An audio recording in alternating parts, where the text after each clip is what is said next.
ിക്കുന്നു. ഈശോ തന്റെ മനോഹരമായ വിരലുകൾ അയാളുടെ നെറ്റിയിൽ വച്ചുകൊണ്ട് പറഞ്ഞു, ഞാൻ ആഗ്രഹിക്കുന്നു, നീ ശുദ്ധി പ്രാപിക്കുക.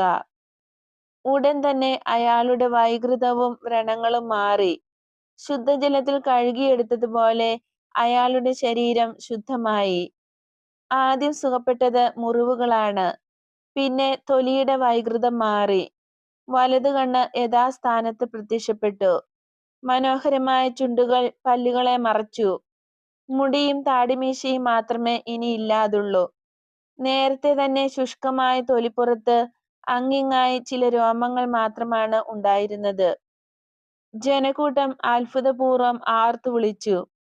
അവരുടെ ആനന്ദനിർഭരമായ ആർപ്പുവിളി കേട്ടപ്പോഴാണ് താൻ സൗഖ്യം പ്രാപിച്ചുവെന്ന് അയാൾ മനസ്സിലാക്കിയത്.